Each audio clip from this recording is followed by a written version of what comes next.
Sucesso é uma ciência. Do mesmo modo que você aprende física, que você aprende química, que você aprende biologia, você pode aprender a ser bem-sucedido, que é diferente de ter sucesso. Não é a mesma coisa. Você pode ter um jogador de futebol que tem muito sucesso jogando futebol, mas você vai ver a vida pessoal dele é toda comprometida, toda confusa. Então essa pessoa tem sucesso jogando futebol, mas não é uma pessoa bem-sucedida na vida.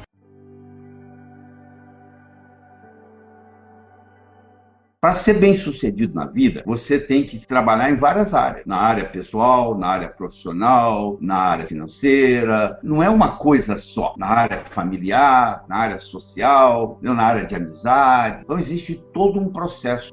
É completo. Essa é a diferença. Ter sucesso é uma coisa específica, mas aí você deve estar pensando, eu tenho que nascer em berço de ouro? Não, pelo contrário. As pessoas bem-sucedidas na vida, em geral, tiveram uma infância difícil. 85% das pessoas que se consideram bem-sucedidas no Brasil vieram de família humilde, ou seja, trabalharam com alguém, foram empregados, passaram por tudo isso. Então, você não está condenado a ser quem sempre foi. O seu passado, ele é conhecido, mas ele é imutável. O que aconteceu, aconteceu. O seu futuro, ele é desconhecido, porém imutável. O seu futuro não está escrito ainda. Você pode estar começando a escrevê-lo hoje. Então, isso faz uma diferença muito grande. Você entender essa perspectiva do amanhã. Nós somos os únicos animais no planeta Terra que temos a habilidade de transcender. Isso significa começar de novo. Não interessa onde você nasceu, não interessa a criação que você teve na infância, não interessa o que você fez ou deixou de fazer até o dia de hoje. Você pode amanhã abrir um livro novo, começar a primeira página. Isso chama transcender. Mas para fazer isso, nós temos que ter algumas modificações, que nós carregamos, você, eu, todo mundo, uma série de crenças. E o nosso modus operandi, o nosso operacional, é baseado nas nossas crenças. E essas crenças, muitas vezes, são desfavoráveis. Elas não estão nos trazendo os resultados desejáveis. Uma crença torna-se obsoleta quando ela não está nos proporcionando aquilo que nós queremos. O que é evoluir? Eu ir eliminando as crenças obsoletas que não estão me trazendo mais os resultados desejáveis. Nós não precisamos reinventar a roda. O segredo aqui é fazê-la girar mais depressa. E alguém já veio antes, estudou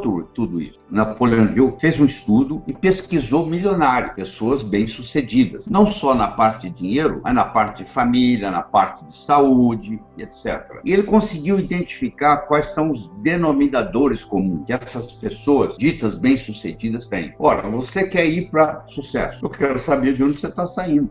Se você não tiver noção clara, precisa, de onde você está saindo, fica praticamente impossível você atingir o sucesso que você está buscando. Então, a primeira coisa que nós temos que saber é o seu grau de autoestima. Então, eu vou fazer um questionário aqui muito simples, muito simples. Nós vamos pegar 5 áreas da sua vida. Nós vamos pegar a sua saúde, a sua família, as suas finanças, a sua vida profissional e as suas amizades. E para cada uma dessas, especificamente, à medida que eu vou conversando, você vai dar uma nota entre 1 e 10. E depois nós vamos somar essas notas. E aí você vai ver o que acontece. Então vamos começar com a primeira, saúde. Você deve conhecer gente que tem 30 anos que não adoece. Você deve conhecer gente que todo dia está doente. Então você vai ter que avaliar a sua saúde. Se você é o tipo de pessoa que não adoece nunca, está sempre bem, você vai dar nota 10. Você é totalmente saudável. Se você é uma pessoa que está doente todo dia, você vai dar nota 1. Então você tem aí entre 1 e 10. Você vai ter que escolher qual a nota que você acha de 1 a 10. Quanto você daria para a sua saúde? Se você é uma pessoa que tem vício, que fuma, que bebe, que usa drogas ilícitas, o que for, claro que isso aí vai cortando a nota.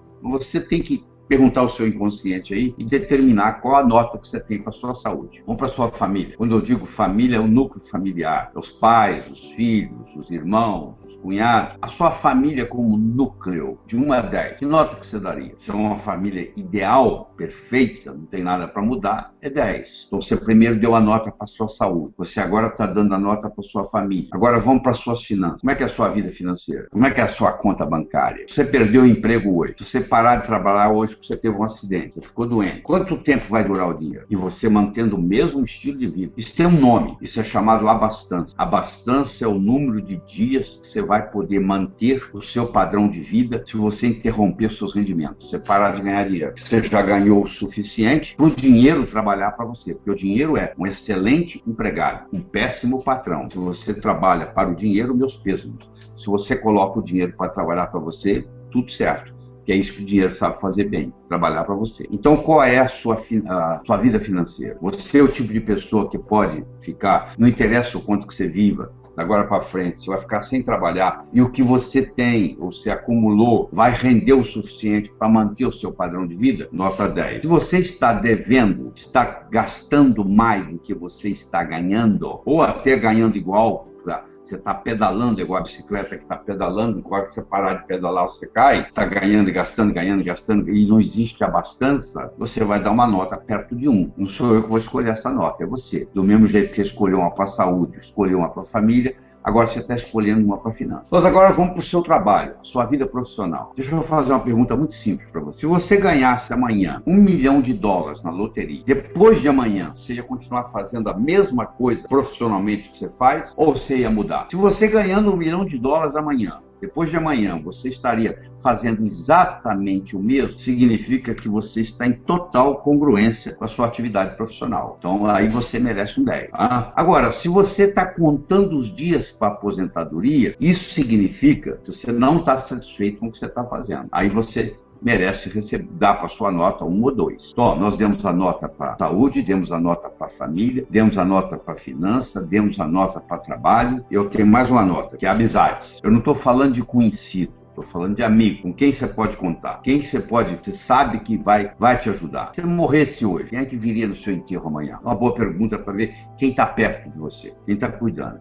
Então, amizade, você tem duas coisas. Primeiro é a quantidade de amigos e segundo é a qualidade, a profundidade. Tá? Às vezes é muito mais importante você ter menos amigos e de qualidade melhor, mais profunda amizade. Então agora você tem uma nota para você, para sua saúde, para sua família, para suas finanças, para sua vida profissional e para sua amizade. Soma essas 5 notas, por favor. Só vou usar um exemplo aqui para lhe ajudar. Vamos supor que eu dei 7, somei 7 5 vezes, dá 35. Eu pego esse número e multiplico por 2, dá 70. Significa que eu estou operando o potencial da minha autoestima em 70%. Faz aí, vamos ver o que acontece. Soma essas 5 notas, faz o somatório, divide, ele multiplica por 2. Agora você sabe de onde você está saindo. Então vamos supor, se eu estou saindo de 70%, significa que eu estou usando 70% da minha autoestima. 70% do potencial da minha autoestima. Se agora eu pego esse potencial e aumento para 72, 73, vai fazer uma diferença absurda no resultado. Uma pequena diferença no desempenho traz uma tremenda diferença no resultado. Um cavalo que chega em primeiro lugar comparado com um cavalo que chega em segundo,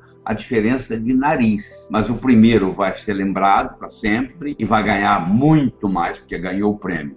E o segundo, que é uma diferença de nariz, ninguém vai lembrar quem chegou em segundo. O sucesso é medido em milímetros e em frações de segundo. Uma pequena diferença em desempenho traz uma tremenda diferença em resultado. Se você comparar um indivíduo pobre, fracassado, um indivíduo milionário, bem-sucedido, eles levantam mais ou menos na mesma hora, eles vão dormir mais ou menos na mesma hora. Então você vê que não tem muita diferença entre um e outro, mas o que o outro está fazendo, pequenos detalhes feitos constantemente em pontos estratégicos, faz todo o diferencial. Aí você descobriu que você está, sei lá, operando 60% da sua autoestima. Aí você pergunta para mim assim, como é que eu faço para melhorar? Aí vem um ponto crucial. Eu vou te mostrar 3 coisas que você tem que fazer. A primeira coisa é você desenvolver uma capacidade de visualização. Não daquilo que você não quer, mas daquilo que você quer. Se você se concentra naquilo que você não quer, em vez de concentrar naquilo que você quer, é como se você estivesse dirigindo um carro olhando pelo retrovisor. Você sabe de onde você está vindo, você não sabe para onde você está indo. Então,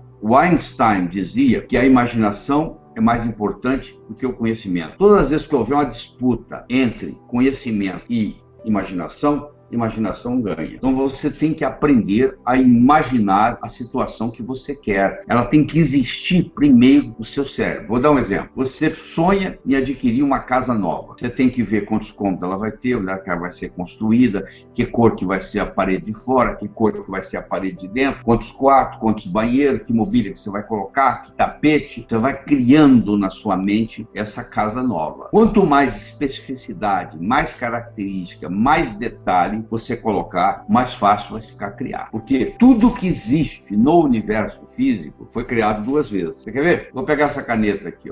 Isso passou pela mente de alguém. Olha aí ao seu redor. Escolha qualquer objeto que você viu aí. Qualquer um, faz diferença. Isso aí passou pela mente de alguém. Então tudo que existe no universo físico, primeiro existiu na mente de alguém, para depois se manifestar no universo físico. Então você tem que aprender o processo da visualização. E é muito simples, é você fechar os olhos e concentrar naquilo que você quer, na sua área de saúde, na sua área de família, na sua área profissional, assim por diante, nas áreas mais importantes da sua vida. Você tem que aprender a visualizar. Isso é a primeira coisa. Mas não para aí. Você já percebeu que desde que eu comecei a falar para você, conversar com você, e dentro da sua cabeça aí tem um diálogo interno aí que está conversando com você o tempo todo? Muitas vezes coisas você concorda, muitas coisas, tem algumas coisas que você discorda. Existe uma conversa aí dentro da sua cabeça. Tem uma voz aí dentro da sua cabeça. Essa voz, você está perguntando que voz é essa aí. Então para escutá-la. Ela é uma voz amigável ou não?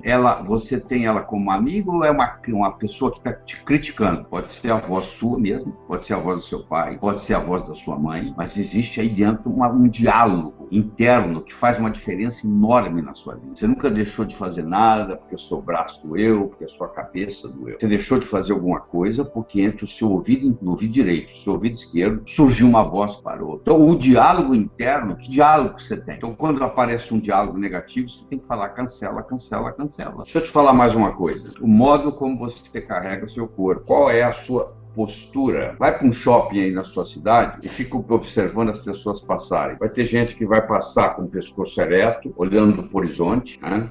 E vai ter gente que vai passar cabisbaixo, olhando para o chão. Se você estiver numa sala e entrar um rei, uma rainha, príncipe, uma princesa, mesmo que você não saiba que é um rei e uma rainha, você vai ver que a pessoa que entra tem majestade. O que significa ter majestade? Ela anda com a postura ereta. Ela aprendeu desde criança, o mordomo me ensinando que ela tinha que andar equilibrando um livro. Então, no momento que eu coloco o meu corpo esticado, imaginando que tem um gancho vindo do céu, que puxa a minha cabeça, o meu pescoço estica, os meus ombros relaxam, eu entro em contato com a inteligência universal. Esse fluxo que tem aí de inteligência. E com isso, eu melhoro a minha autoestima. Então, para eu melhorar a minha autoestima, eu tenho que saber fazer a visualização, eu tenho que saber o diálogo interno, tenho que cancelar aquilo que é negativo, que isso é um problema muito sério. Você quer ver que coisa interessante? Porta, na hora que você pensou, numa porta, né? Vaca, na hora que você pensou, numa vaca. Gaveta, na hora que você pensou, numa gaveta. Agora eu vou falar assim, ó, não, você viu o vazio que deu aí? Não existe representação linguística para a palavra não. Então, se eu falar para você assim, quer ver, ó? Não pense azul, que cor você está pensando? Não pense numa maçã, nem verde, nem madura, nem com casca, nem sem casca. Olha o que você está pensando. Porque como o não tem representação linguística, o que vem depois do não é que vale. Não perturbe a sua irmãzinha. A mãe está falando para a criança. E ela continua perturbando a irmã, porque a mãe está mandando ela perturbar. Aí a mãe vai dizer assim, mas eu preciso educar meus filhos. Como é que eu faço? Você solicita que seu filho,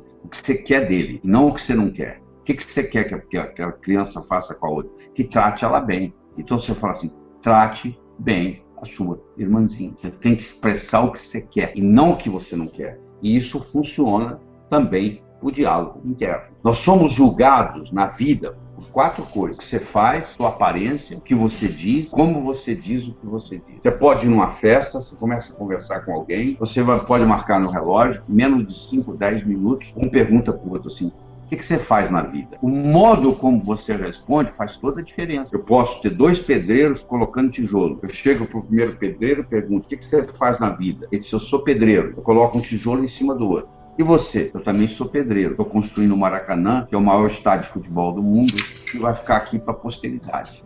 Olha que interessante. Os 2 fisicamente fazem a mesma coisa. Colocam um tijolo em cima do outro. Só que um só vê aquilo como trabalho e o outro tem uma perspectiva maior. Então, esse outro não vai ser pedreiro muito tempo. Logo, logo, ele vai ser um construtor. Segundo, você é julgado pelo que você diz. Você é julgado pela sua aparência. Você quer jogar no Flamengo? Não apareça lá com o uniforme do Fluminense. Você quer servir exército? Não apareça lá com o uniforme da Marinha. Então, você tem que estar adequadamente vestido para a ocasião. Se eu vou dar aula de sucesso, você tem que estar vestido para o sucesso. Entendeu? Então, você pode estar assistindo aí de jeans, do jeito que você quiser. De bermuda. Eu não. Eu estou aqui dando aula sobre sucesso. Então, eu estou com o uniforme do sucesso aqui para você.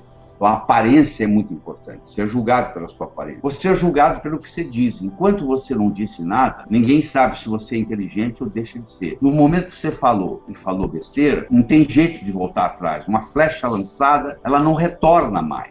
Foi lançada. Uma palavra falada, ela não pertence mais a você. Ela foi lançada para o mundo. Então, se você não está certo do que você vai falar, morda a língua. Cuidado como você fala. E não é só o que você diz, é como você diz o que você diz. Dois indivíduos podem falar a mesma coisa e a repercussão ser totalmente diferente.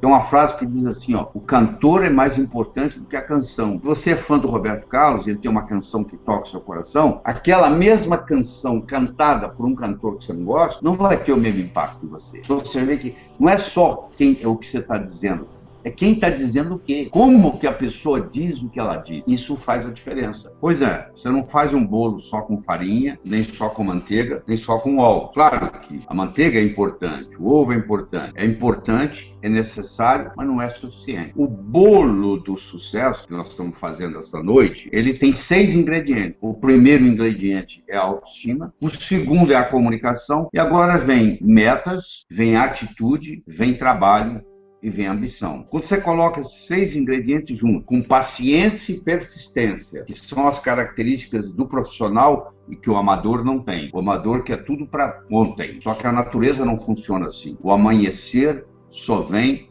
depois da noite toda ter passado. Você planta uma semente, no dia seguinte ela não é uma planta. Ela continua sendo uma semente, começando o seu processo de germinação, mas continua sendo uma semente.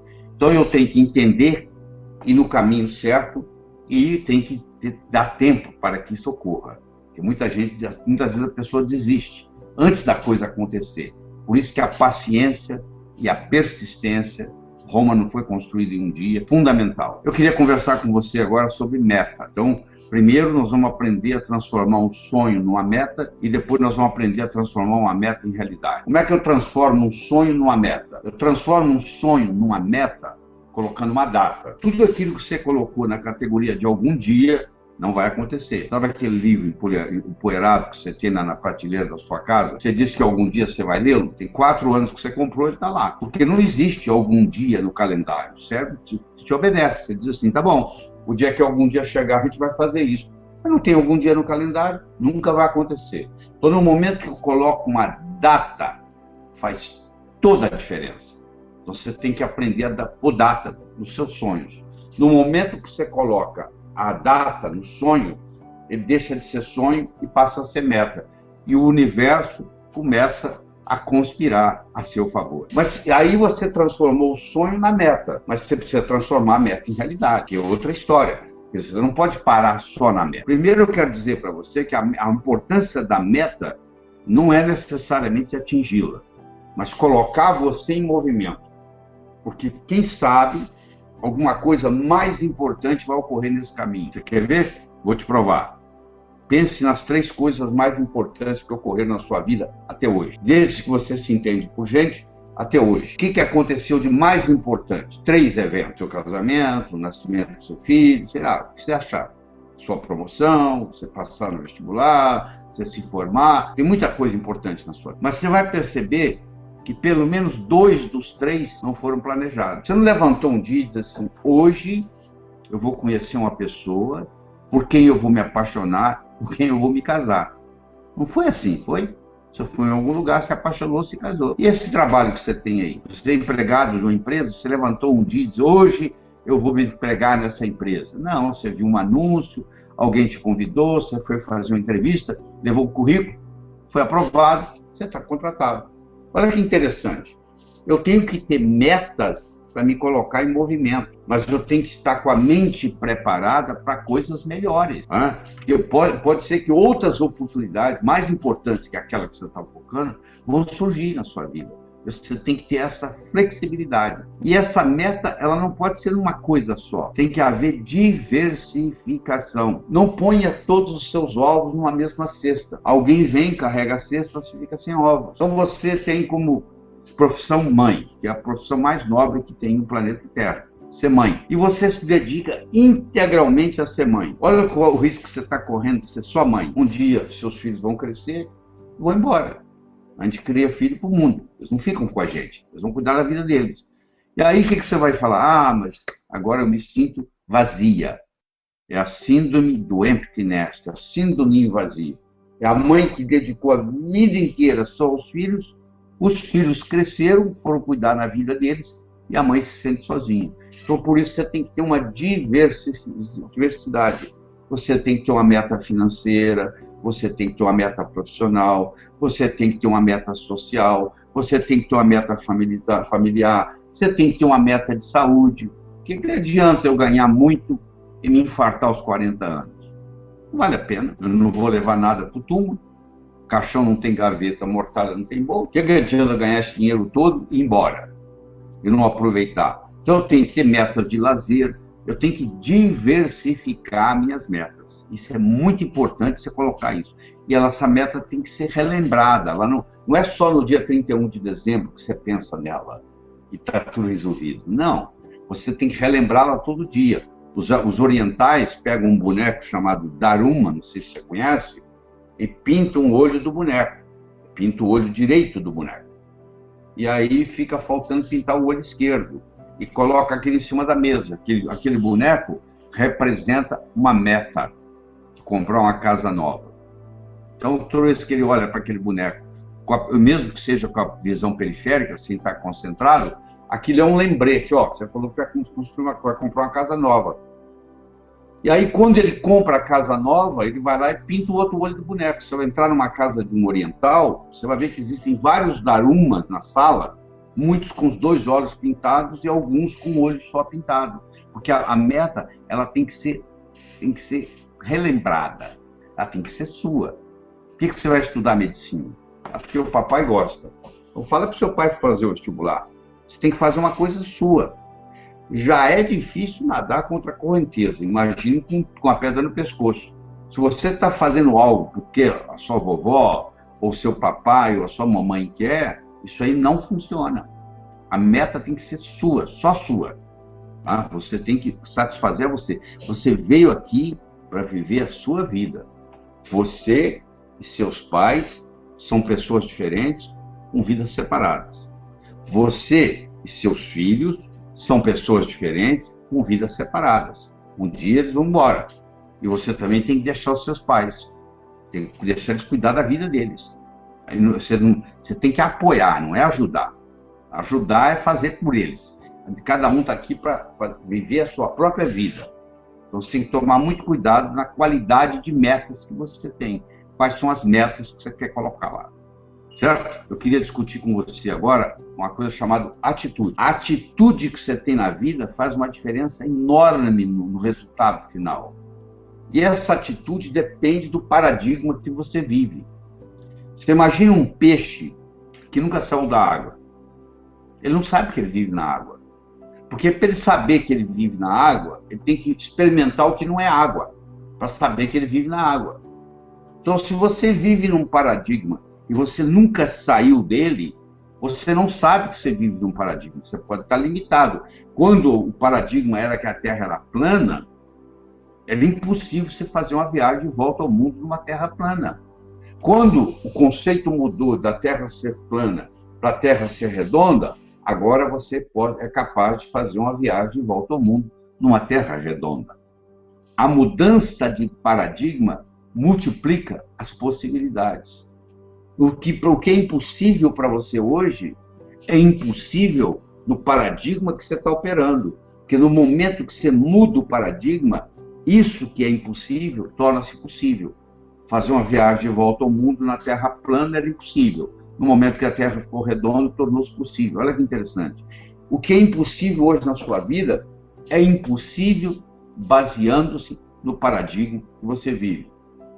E você tem que parar de se preocupar com o que o outro pensa a seu respeito. O que o outro pensa a seu respeito não é seu problema.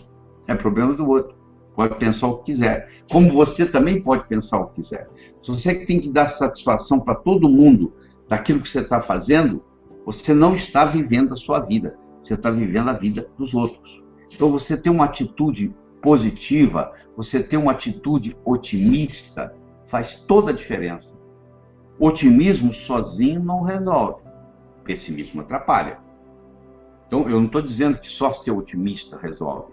Você pode, inclusive, ser otimista demais. Eu estou falando quando você entra numa coisa para fazer, para você o pensamento seguinte, que vai dar certo. Porque se você entrar em campo já pensando que você vai perder, você não vai ganhar jogo nenhum. O time que entra em campo achando que vai perder não devia nem jogar.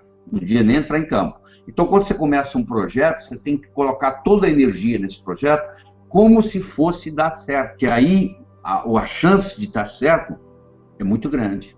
E eu quero passar para você com uma mensagem que os nossos problemas são os nossos melhores amigos. Você não sabe o que é. Um problema pode revolucionar a sua vida. Você perdeu o seu emprego, pode fazer você virar empresário, sabia? O próximo é o trabalho, a dedicação ao trabalho. Então eu tenho a autoestima, eu tenho a comunicação, eu tenho a atitude, eu tenho a ambição, eu tenho as metas, eu tenho ao trabalho e eu tenho a ambição. Então o trabalho é o seguinte, o trabalho, você passa 50% da sua vida acordado trabalhando. Se o dia tem 24 horas, você passa 8 horas dormindo, você passa 8 horas trabalhando, então o dia tem 24, se dormiu 8, sobraram 16. Você tem 16 horas para viver. 8 horas você passa trabalhando, você passa a metade da sua vida acordado trabalhando. Se você não se autorrealiza no seu trabalho, você está jogando fora a sua vida. Pelo menos 50% da vida, porque o tempo que está dormindo não conta. Então você tem que fazer algo que lhe traga autorrealização. Aliás, as pessoas que trabalham, o que elas querem? Elas querem, na ordem que eu vou te falar, elas querem autorrealização, elas querem se autorrealizar, elas querem um bom pagamento e elas querem oportunidade de crescimento. Você pode ver que se você for numa empresa que te paga mal, você também não vai ficar lá.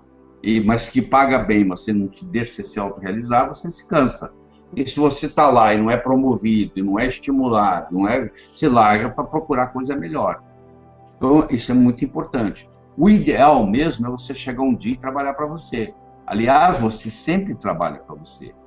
Porque a empresa pode te dar a mesa, pode te dar o telefone, pode te dar o salário no final do mês, mas quando você melhora, você está melhorando. O dia que você sair da empresa, você vai levar essa melhora com você. O Napoleon Hill, estudando os milionários, ele chegou à conclusão que 85% dos milionários, antes de serem milionários, eles trabalhavam para alguém. Só que eles trabalhavam com a seguinte atitude: eles trabalhavam como se a empresa fosse deles, eles faziam render como se fosse deles, eles gastavam como se fosse deles, eles administravam a empresa como se fosse deles. O dia que eles abriram a deles, eles sabiam o que é ser dono de empresa. O que a maioria dos funcionários faz? Eu sou apenas um empregado aqui, eu não vou me esforçar. O dia que eu tiver a minha, aí sim. Só que perdeu a oportunidade, nesse período, de aprender a ser dono de empresa. Então, você está sempre trabalhando para você. Falta só uma coisa, ambição. Me lembro o japonês, Kaizen. A palavra Kaizen, no Japão, significa melhora contínua. Hoje melhor do que ontem, amanhã melhor que hoje. A palavra Kaizen pegou o Japão em 1945, Hiroshima, Nagasaki, tudo destruído, 40% do Japão destruído. Hoje ele está entre as 5 melhores países do mundo per capita. Você tem uma ideia. Quer dizer, de 40% destruído entre os 5 melhores do mundo per capita, trazido por uma filosofia chamada Kaizen. Sempre melhorar, melhora contínua. Você diz para mim assim, eu não quero mais nada na vida. Eu digo, então está na hora de você morrer. Porque você está aqui para aprender. Aliás, quando você morrer, quando você transcender, quando você mudar o seu endereço cósmico, e quando você chegar lá do outro lado, eles vão te fazer 3 perguntas. A primeira pergunta é a seguinte: o que você aprendeu lá? Isso aqui é uma escola, nós estamos aprendendo. A segunda pergunta é: como que a sua passagem pelo planeta Terra fez um lugar melhor para aqueles que virão depois de você? E terceiro, mais importante de tudo, eles vão lhe perguntar: você custou mais do que contribuiu ou você contribuiu mais do que custou? Aliás, eu recomendo para você, quando você coloca a sua cabeça no travesseiro para dormir à noite, que você faça a seguinte pergunta para você mesmo: eu custei mais do que contribuí ou contribuí mais do que custei hoje? E esse hoje vai sendo somado, vai sendo somado, vai sendo somado. Verdade? Então isso é importante você levar isso em consideração. Eu quero deixar bem claro para você que a vida é uma sequência de olá e até logo. Para você dar o próximo olá, você tem que dar o até logo. O grande olá da sua vida, você não está lembrado, mas você deu quando você chegou aqui no planeta Terra. Você chegou aqui chorando, e todo mundo que estava aqui para te receber estava sorrindo. Eu espero que quando você morrer, quando você transcender, quando você mudar seu endereço cósmico, aconteça exatamente o contrário.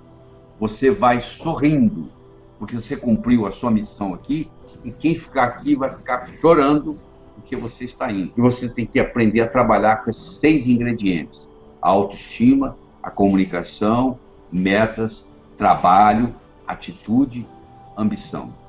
E, como eu disse, o que distingue o profissional do amador é paciência e persistência. Eu não preciso me preocupar com meus pontos fracos. Eu preciso me concentrar nos meus pontos fortes. E esses pontos fortes vão fazer os meus pontos fracos irrelevantes. Essa é a saída. Pois é, eu digo o seguinte, que sorte é quando preparação encontra a oportunidade. Essa é a verdadeira sorte. A sorte de você comprar na loteria e ganhar, ela é muito pequena. É mais fácil você abrir a boca e agora entrar uma mosca na sua boca, uma mosca branca na sua boca, do que você ganhar na loteria. Então, a sorte é a preparação encontrando a oportunidade. Eu era recém-formado, trabalhava na cidade de Minas Gerais, chamada Teófilo Otoni, e lá apareceu um indivíduo comprando pedras preciosas, com dor no peito. Eu fui atendê-lo, e aí o filho dele veio de Harvard, onde ele era chefe, e acabou me levando para Harvard. Aí os meus colegas, quando eu vinha dar aula, falavam assim: daí você é um cara de sorte, hein? Você está lá em Teófilo Otoni e aparece um cara lá de Boston e te leva. Eu falei: sorte, por que não levou os outros 21 médicos que tinha lá? Sorte é quando preparação encontra oportunidade. Ele viu que eu estava preparado, eu tinha terminado meu mestrado no Rio de Janeiro, e me ofereceu, me levou. Então, se você não estiver preparado, não adianta nada. Se eu te oferecer você ganhar 20 mil euros por mês para dar aula de alemão na Alemanha, e você não fala alemão, não adianta nada, não vai fazer diferença nenhuma.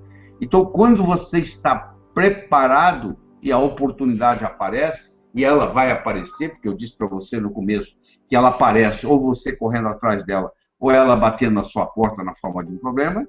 Então, quando ela aparece, quando junta sorte, quando junta preparação com oportunidade, isso se chama sorte. Ou seja, a sua sorte é construída por você. Essa pessoa que está esperando a deriva acontecer, não vai acontecer nada mesmo, não. Esse aqui é o grande problema. Se você não acredita, pergunte para um fracassado. Ele vai dizer que depende de sorte, por isso que ele perdeu.